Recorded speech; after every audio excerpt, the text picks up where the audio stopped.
Capricorn, Sun, Moon, Rising, or Venus sign. Parang ako yung kailangan nag-welcome back sa channel na ito. So, mag-introduction muna ako ng maikse. Pasensya na kung medyo na-delayed yung aking pag-upload ng video. Sa totoo lang po, hindi ko kinaya yung pambabash sa akin nung last na upload ko ng video, no?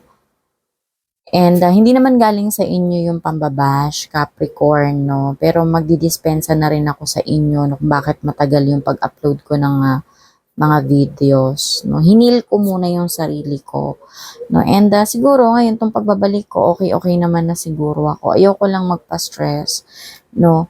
So, yun, no? Okay naman na ako, no? Capricorn. And thank you po sa patuloy po na nag-aabang ng video ko, sa mga nakaka-appreciate po ng mga uploads.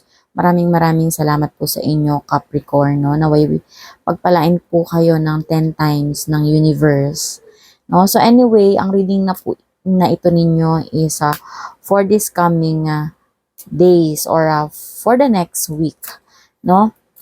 7 days po, paparating na 7 days. No, so i-expect nyo po na hindi po lahat is magre-resonate sa inyo. Piliin nyo lamang po yung makaka-relate kayo. Kapag hindi po kayo nakaka-relate is isang tabi nyo na lang po itong video na ito. So malamang hindi po para sa inyo. So yun lamang po. Iba-iba kasing energy yung nasasagap po natin. Yung nasasagap ko po. No? So yun po. Kunin natin yung energy mo for this coming days.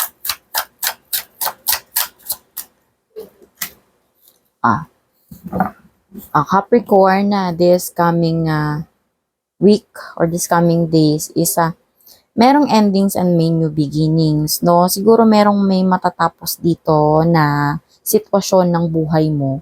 Matatapos siya to the point na merong papasok na energy, may bago, may papalit agad dito.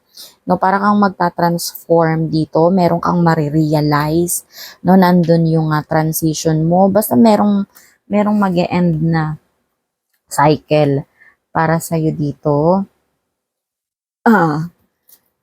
Capricorn. No?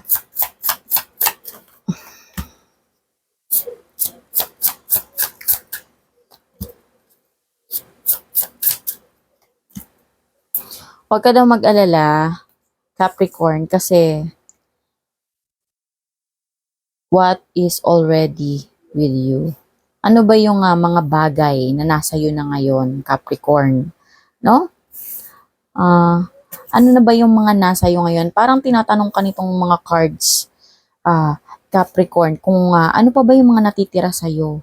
No, kasi may ending dito. Parang nahihirapan ka ba ngayon sa sitwasyon mo, Capricorn, no? So, parang nire-remind ka ng card next week or this coming days na bilangin mo kung ano pa yung mga magagandang bagay na meron ka, no?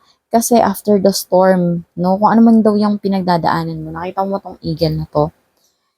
Owl pala to, sorry, no, owl. Ibig sabihin kasi ng owl is pagiging wise yan, matalino, no? Matapos lang tong pinagdadaanan mo ngayon na Capricorn is magiging matalino ka, magiging wise ka.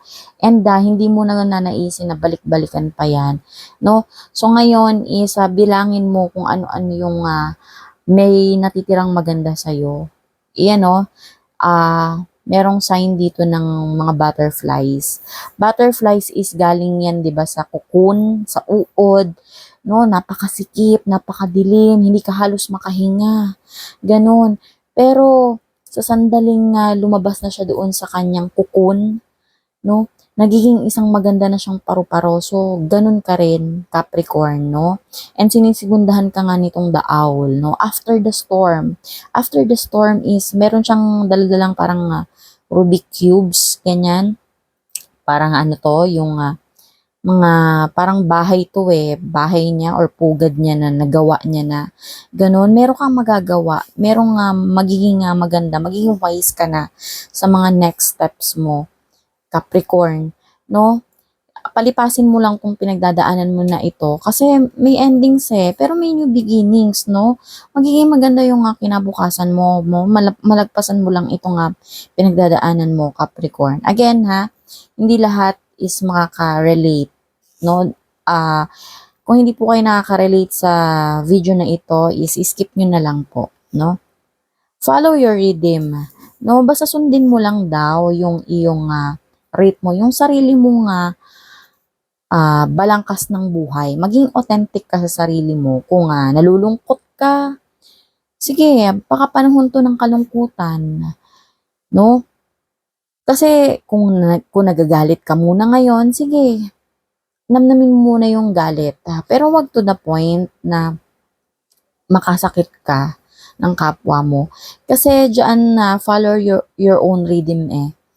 Kasi diyan sa pinagdadaanan mo na ito, sabi nga dito is magiging wise ka with an owl sign. No? And magkakaroon ka ng progreso, magiging maganda yung kinabukasan mo. No? Just like the butterfly. So, nagpapakita na sila sa iyo ngayon, Capricorn. No? So, yun yung mensahe mo. No? Yan, tumatalon yung baraha mo. Tingnan mo. Meron ka talagang new beginnings. Merong ending. May nagtapos talaga sa'yo, Capricorn. No? May marirealize ka. And meron kang new beginning dito. With an Ace of Pentacles. Merong abundansya. Tingnan mo, napakaganda ng cards mo, Capricorn. No?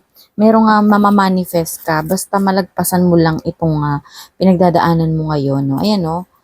Nakikita mo yung kamay na yan, sa yung kamay yan, and open hand ka sa mga posibilidad, dun sa mga opportunity na paparating sa'yo, na pwede nga dumating sa'yo, no?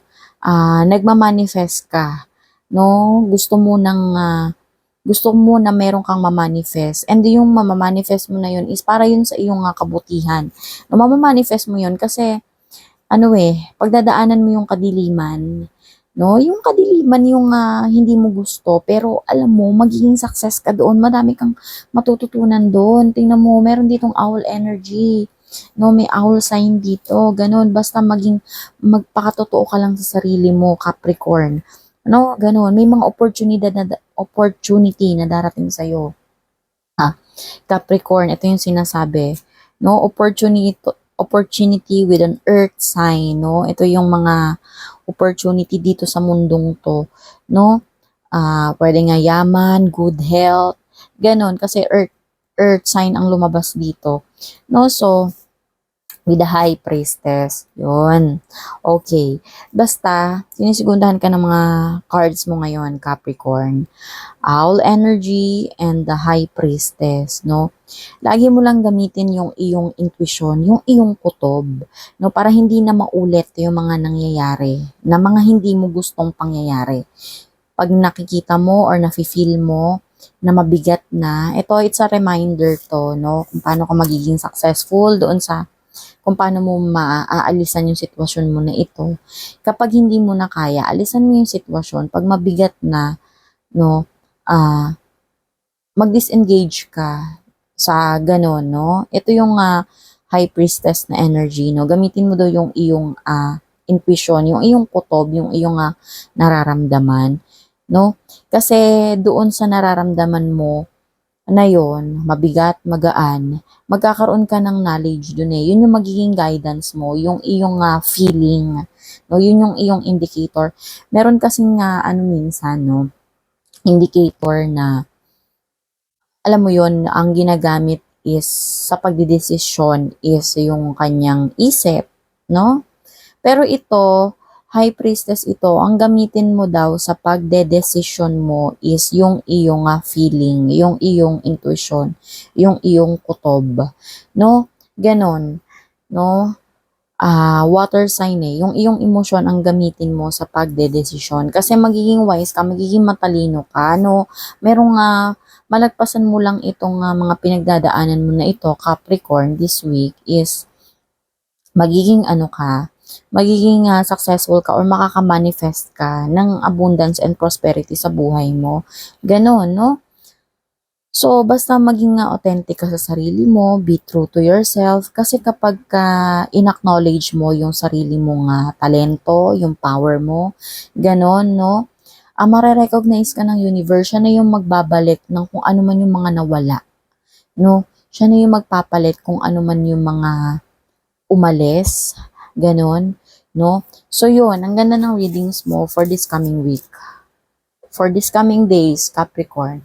So yun lang, kung nagustuhan mo tong video na ito, no? So, i-like mo na lang din and i-share mo. Thank you. Bye.